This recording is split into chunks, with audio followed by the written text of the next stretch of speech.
Nothing in this video is intended as medical advice. You must see a licensed practitioner for any evaluation, treatment, or prescription. I sure appreciate you coming. It looks like we have a really good turnout, and I got a ton of questions.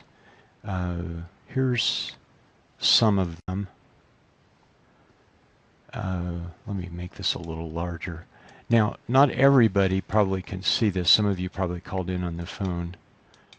But if you can see, it's just a list of, I don't know, maybe 35 or 40 different things that came up. And some of them came up quite a bit.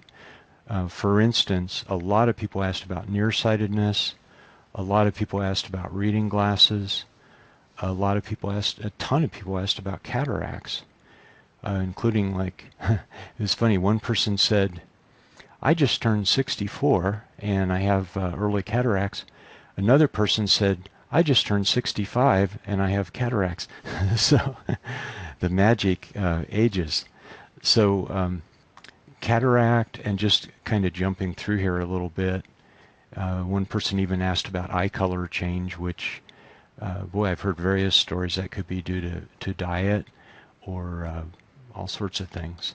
I've heard one theory that blue eyes means that you're more healthy than brown eyes. I doubt if that's true, because that's a bit of a more of a cultural thing. So I got quite a few questions about how to speed up progress, and people that said, "Wow, you know, I've been doing this for 2 years and I'm not getting anywhere." So got a lot of people asking about computers and eye strain, and I think we'll be able to work some of that in. And some people asked about reduced prescriptions. Actually had several people asked about children. I actually had 2 different people who seemed to be moms asking about 10-year-old girls. So long and short swings. So some of you asked technique questions. We'll spend a little time on that. And then glaucoma. There were several glaucoma questions, and I'd like to talk about that a little bit. And let's see, night vision. Just one person asked about night vision. We may not get to that. It's interesting. Only one person asked about dry eyes, but several of you, I'm sure, have dry eyes or have a problem with them sometimes. And what I'd like to ask you to do is, if you have dry eyes right now, notice that at the end of this class they won't feel so dry. And that's just because you're relaxing your eyes. Tears work better, everything works better when your eyes are relaxed. The glaucoma partly is based on pressure. Cataract even could be based on strain patterns. Here I'm making all these shapes. I'm sorry that I'm a little screen on the right here. And also some of you might just be on the phone. But here's what I'd like to do tonight, because we really have quite a lot of people, and I'm a real believer in synergy. And I feel like everybody that's come here, that we've come together tonight, we have a sort of a common big question about eyesight, maybe even bigger, about how our mind and our eyes and our being works and sees where we're going in the world. And then we also, there's like clusters of other questions, and like this is a long list that we'll never get through tonight, but I'd like to frame things in a way that everybody can feel like we're aiming right at their question. And I feel that's not something that we could do linearly or logically. It's more going to be based on feeling and, of course, seeing. So, okay. So if at this point anybody notices that the sound from me isn't real good or anything like that, could you maybe raise a flag and I'll check. But I'll assume that this is going well. See, I can't I do have somebody helping me in the other room, and she'll yell at me if it goes way bad. But otherwise, I'll ask some questions or I'll ask 4 questions in a little bit, and that'll be nice. We'll get a dialogue going. But anyway, some of you have heard of the 100th monkey principle, or synergy, or if you do the EFT tapping, you've heard of like borrowing benefits from when people get together. And in our workshops, we always do some EFT with the whole group, and it's very powerful. EFT being, if you don't know about it, it's a tapping procedure on energy points, acupuncture meridians, and it's a protocol that helps dissolve emotions. And if you haven't ever thought about this, I hope I can persuade you tonight that some of your eyesight conditions might be based on emotional feelings, and that might give you a new doorway into improving your eyesight. And of course, it's not just eyesight. Your whole being and your whole health depends a lot on what you're thinking and what's been going on, and all that with no judgments. We're all just humans doing the best we know how. And if we had parents that for some reason were very mean to us, they were doing the best they knew. Maybe that's what they learned from their parents. But now it may still be in there. It may still be in our cells, and it may still be swimming around, making digestive problems or eyesight problems or whatever. So let's see, I'm going to just flash this thing back again for a moment that just has some basics about the webinar and the phone, and to ask a question. Questions will be in a few minutes. Now, if you can see me, and again, I apologize, it's such a little picture. Maybe I'll figure out how to do that differently next time. But let's say this is the eyeball, and let's say it's really relaxed, and let's say my fingers are muscles, of which there are 6 obvious ones outside the eye that move it around. Okay, there's a muscle that moves it upward like this. Here, I think I need let me see if I can put a pupil on it. That's a little bit too subtle, but I don't have a bigger pen right now. So, unless orange will work. Let's see. Okay, we'll try it. Oh, that kind of works. Okay, so that's looking forward. And now if this muscle contracts, it makes the eye go up. If this one contracts, it makes it go that way, down. If you're just listening on the phone, just pretend you can see me. Pretending and imagination is absolutely at the core of the Bates method. A close cousin of that is placebo, which is, in my opinion, is very much at the heart of the Bates method. So you've got all these muscles. When they're normal and relaxed, the eyes will just easily follow your attention. But what if you were one of those kids that for some reason your parents yelled at you all the time and made impossible demands that you couldn't meet, or often kids will become nearsighted after they move. They might move to a new town, or they might move to a new school, and it's really hard. Imagine that we'll make this the eye, and energetically we'll even make this the child. Pretend that you're that child, and you've had this wonderful network of friends at your old school, in your old town, and they all loved you, they all accepted you, and now you're in this new town, and everybody's ignoring you. And just imagine how those muscles, just like you can put tightness in your shoulders, if you're stressed out or scared, or you can put it in your digestive system. and you know, even wind up with spastic colon or who knows what. Okay, so if you put this in your eyes, you know, the most common condition that kids get is, you know, these muscles will make the eyeball too long by squeezing. If you're just listening on the phone, just imagine I've got a balloon. It's green, if that matters. And I'm squeezing around the balloon, pretending these are the eye muscles. And so you can see the balloon getting elongated. And so what happens with nearsightedness is the eyeball gets elongated. Okay, so here we go.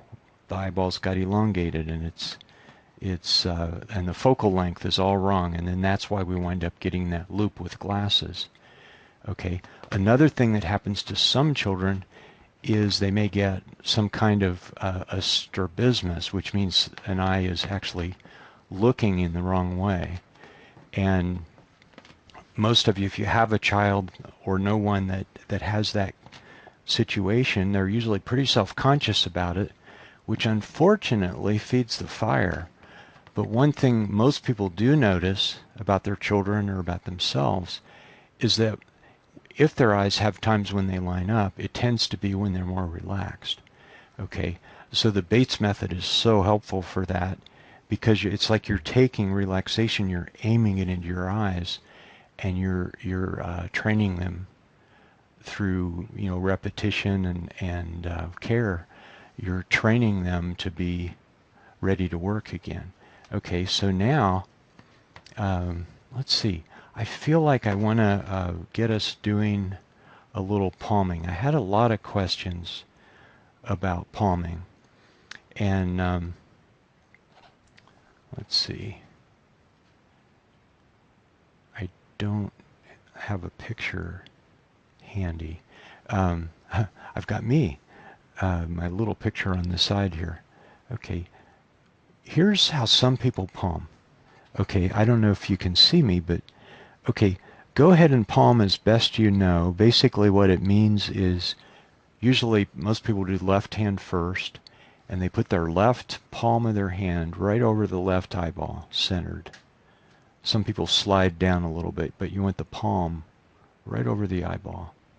Okay, so that if you were to make a suction cup there, which you do not want to do, but if you were, it almost feels like it could kind of suck on your eyeball a little bit. Okay, that's just for a reference point.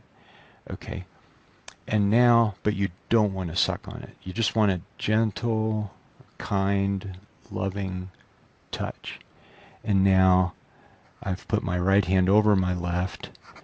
Generally, it's better if your fingers cross, because if you make them parallel, as some do, you can feel yourself getting congested through your chest. And a tight chest is so much at the heart of blurry eyesight, especially nearsightedness. So, okay, so now you're palming. I want to show you, I've found one of the best ways to share this stuff is by showing the wrong way first, or at least at some point showing the wrong way. I taught martial art for many years, and meditation, and subtle martial art. So one thing I really learned is that when people try to relax, when people try to feel their center, when people try to in the martial art, you know, try to throw with no strength and only intention, it's really almost impossible when you try.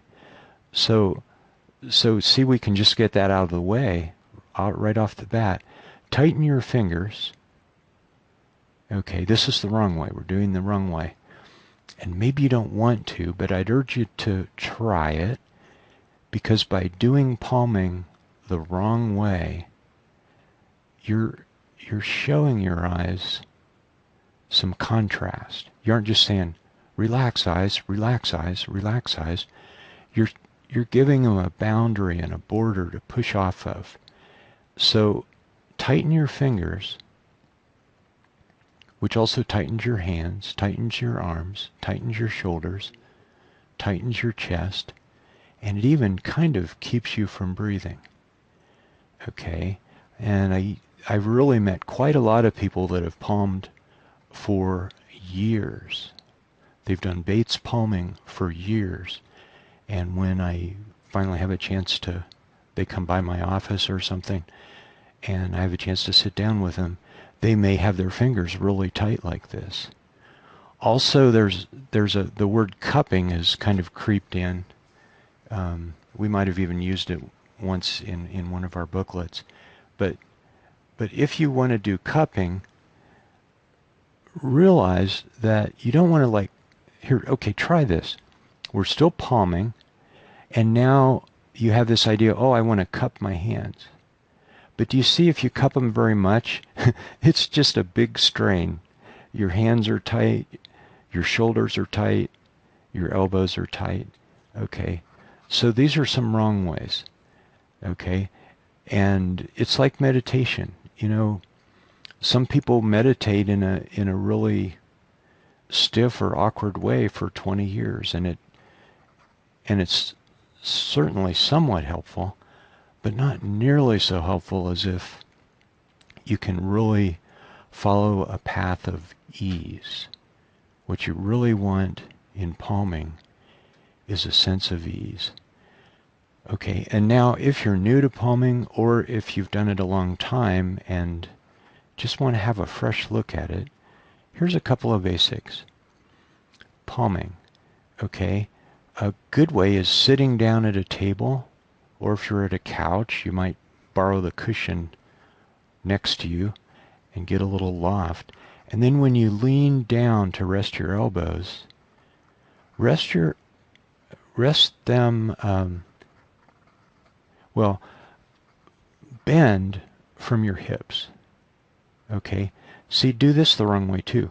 If you bend and crumple up, let me see if I'm not showing enough here on my picture. But if you crumple up through your chest, this is not so good. You more want to just rotate forward from your hips. You want to have a real sense of ease, a real sense of magic, and a real sense of really adventure all through your being. Okay? I hope some of these little hints are helpful. They're the difference between night and day in results. So let me look again at our list. Okay, and just some of the things. So what I'd like to do is everybody take a moment right now. You can stop palming if you want, or continue if you want. Okay, what I'd like to do is take the feng shui or gestalt or whatever of all of us and kind of feel each other's connection and intention on this, and feel that together we can have a synergy as we look at these things, pun intended, right? Okay, as we look at these things together and relax our eyes together and move our eyes together, that we can collectively have a breakthrough. Okay, now I do want to go through some specifics. Let's go ahead and keep palming, or palm again, and let's just investigate how things feel. Some of the questions that I got were like, how do I feel and know if I have strain in my eyes? Okay, well, the interesting thing is, the more strain you have, the less likely you are to be conscious of it, because you've kind of beaten your eyes into submission. If you just have a fairly new condition and a very mild correction, you might actually be more painfully aware of your blurry eyesight and pain and whatever in your eye than somebody who has an extremely high prescription, because they've gotten used to it. And okay, so you're palming, and stop palming if your shoulders hurt. Or the other thing you can do if your shoulders hurt is go ahead and put down your arms in your lap and pretend that you're still palming. Okay? And that's still a very powerful way to follow this. Okay, so, but it's worth investigating and finding a comfortable posture. When you're laying down in bed, you can stuff pillows under your elbows. That's very nice too. Drift off to sleep that way and take something very magical into your dreams. Okay, so now I may name, like I'd say not, maybe a little less than half of you actually wrote down something in particular that you're interested in. And so I may or may not specifically mention everything, but let's investigate a little bit. So we're still palming, or at least you have your eyes maybe gently closed and have your attention on your eyes. And you know what? I'm going to do something. I'm going to pause just for a minute because this is important. Okay? And that is because a lot of people were asking about eye charts. And, oh man, I hate these eye charts. Okay. So I've just shown an eye chart. I'm going to make it a little bigger still. If I can figure out how. Okay. So here's the eye chart. And just get a reference. I also suggested that you, in an email, I think I suggested that you bring something to this webinar, a magazine, or maybe there's a calendar on the wall, or something you can read either close or in the distant where you're blurry. And get a reference point right now, and maybe it's on this eye chart, of what row is blurry. Okay, and then after we do some palming, you're likely to see a change. Okay, at the very least, you're likely to feel more relaxed when you look at the eye chart. Okay, so here we are palming again, and we're going to just take a little cruise through some various eye conditions. Okay, so just pretend as you're palming or as you gently have your eyes closed, just pretend that you can feel all those muscles wrapped around your eyes, and these muscles that contract in various ways to move your eyes around. And in fact, go ahead and rotate your eyes around in a circle clockwise, and you can feel how the different muscles take over, one after another as your eyes are being pulled different ways. And now go counterclockwise. And now look right, look left, look up, look down. And so that operates your muscles in at least in one way. But then, what now if you're this child that's 6 or 7 years old and, just feels very shy and contracted? What if those eye muscles all contract? Even if that's not your situation, if you can go along with me on this, it's good for empathy, to empathize with kids like that. It's also good for fluency, so you can become more fluent. It's like a person who's learning piano. First they learn scales in the key of C, but then they want to learn scales in other keys too. So follow along as if you're this child and feel how that it's almost like they're trying to keep the world out and it's safe up close, but whoa, it's not safe out in the distance. And feel how those, I think you feel it a bit, how those muscles all through the eyes are all contracting and they're in a constant state of strain. Okay, believe it or not, this can become 24/7, especially if it gets sealed in with eyeglasses. It's like if you have a gimpy leg, that could become 24/7 too if you're always using crutches. So that's a look at nearsightedness. Now, what about if somebody's eye is crossed or it's looking in some other direction? Okay, now I think you'll see very readily how this occurs. Okay, there's a tight muscle that's contracted constantly that's either pulling your eye towards your nose or out to the side or upwards or downwards. And just pretend, especially if that's your situation or you have a child with that situation, just pretend that you could feel energetically how or why that child might not feel safe converging and fusing their vision in a nice, easy way. It just might not be safe for everything to come together. Might not be safe. Okay? And again, all of this is with no judgment. There's so many factors. And, depending on your belief systems, if you believe that you chose this life, then you might have brought a package of things to work on too. So no judgments whatsoever. But maybe you can feel or imagine how there are some tight muscles causing the so-called strabismus, where the eyes don't align. Okay. Then another one is lazy eye, which is slightly different than the strabismus. Lazy eye, or this situation where either because the eyes aren't fusing or for some other reason, it's like the right eye can see fine, but it just doesn't participate. That's more of something that's happening in your mind, but see if you can feel how that would happen. And like the right side is the dad's side and the left eye is the mom's side, and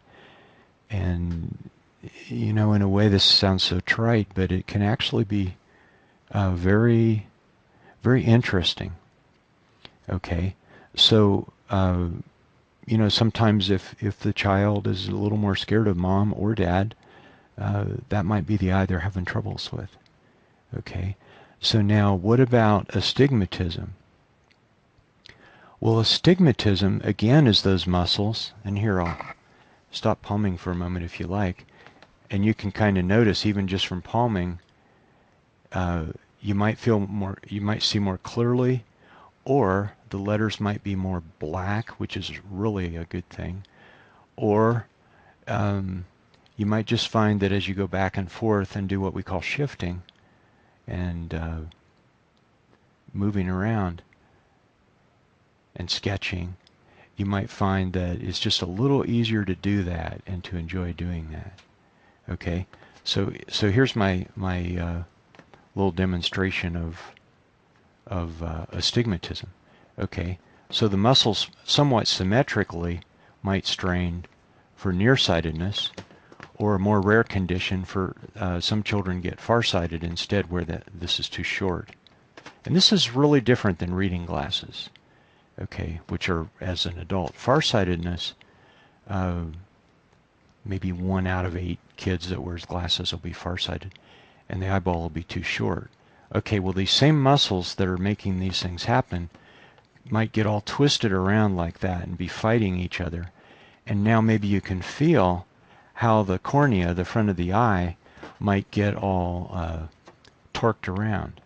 And one person even asked about keratoconus, or conical cornea, which is considered by ophthalmologists to be a very dangerous, condition, and they often put contacts on it and stuff to damp it down. But some people have had keratoconus or cornea. It's like the cornea actually gets kind of conical in shape, and it almost gets pointed. Okay, which can cause thinning and everything. So that you can see where these muscles, if they got focused enough, they could even create that. And so really what a person needs then is a lot of movement, and probably swinging more than anything, but also palming. Okay, so what I want to do is go through a couple more conditions, and then we'll do some questions. And I think the questions will really keep things going deeper and deeper. But let's see. So, okay, let's palm again. Or again, just close your eyes if your shoulders hurt. Okay. And now let's consider glaucoma. Okay, remember when I was squeezing that balloon? Okay. Well, there's all these muscles around the outside of the eye. There's also, okay, each eye has a lens towards the front of the eye. And this lens actually all day long is adjusting, getting fatter and thinner so that it can shift the vision. Okay, so there's a whole circle of tiny filaments that go between that muscle and the lens. And these muscles can actually, these tiny little filaments, these suspensory ligaments around the lens. It's like if you look at a trampoline, a circular trampoline, and it has all that rope around the edge. It's laced all around. Well, the muscles are kind of like that around the lens, only they're much thinner. There's thousands of them, and they go every which way to attach to the muscle. So if somebody, for emotional reasons, say Louise Hay, who some of you know, Louise Hay would say the emotional cause of I'm mixing up. I'm starting to talk about cataract. Let me come back to that in just a second.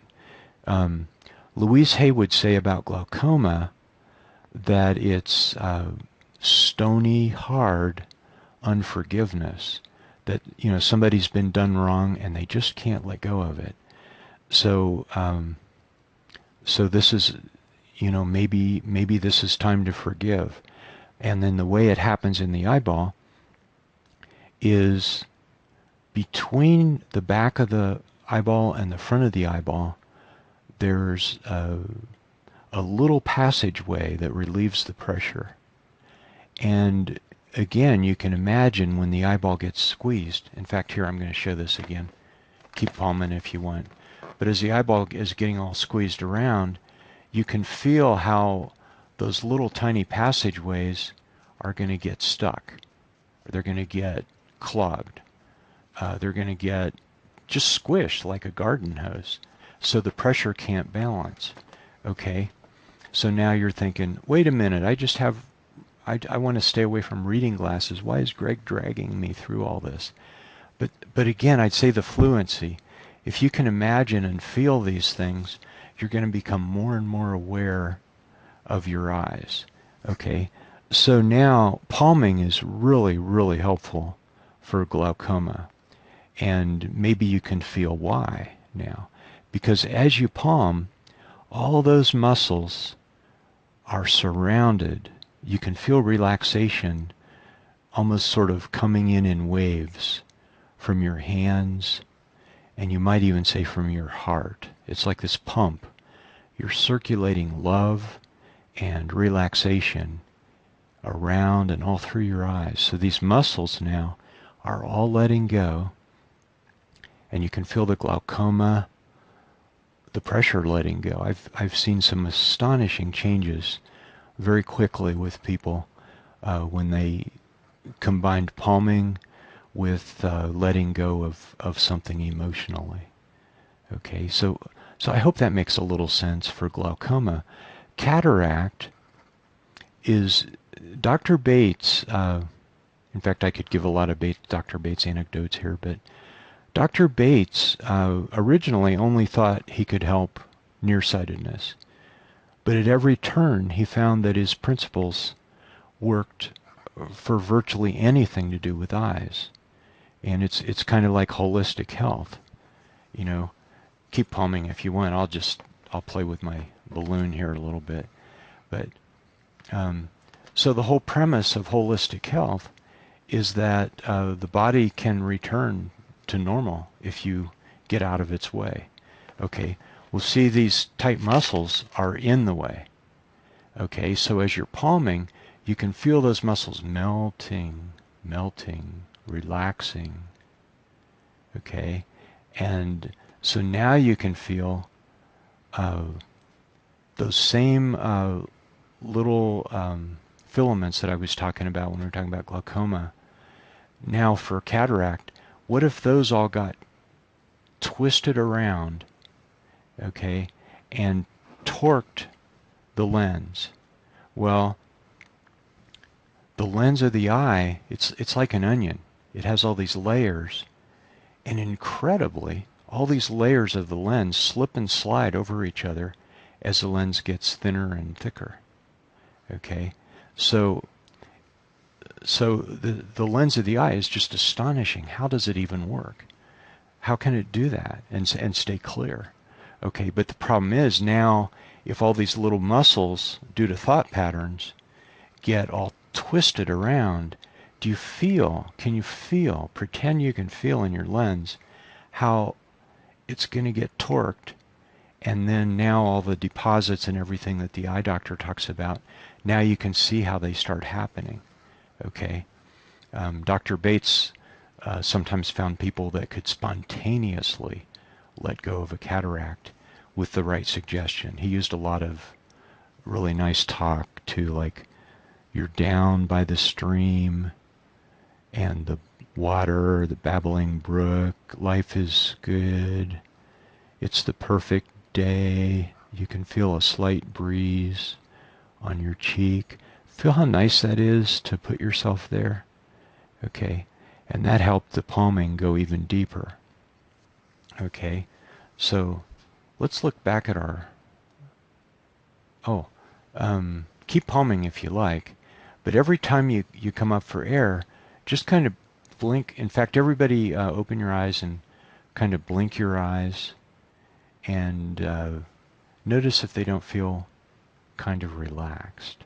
And of course I've been doing a lot of talking too, but in spite of all my talking, they're probably more relaxed. And some of you might notice, especially if you blink and look around and don't stare, you may notice that what was blurry before is a little bit more clear. Okay, so what else? Okay, let's go back to this list. Okay, pinhole glasses, we talked about those at the last one. I'm not sure if we'll get into those. How to speed up progress. Hopefully you feel like we're already talking about how to speed up progress. Okay, the path of ease.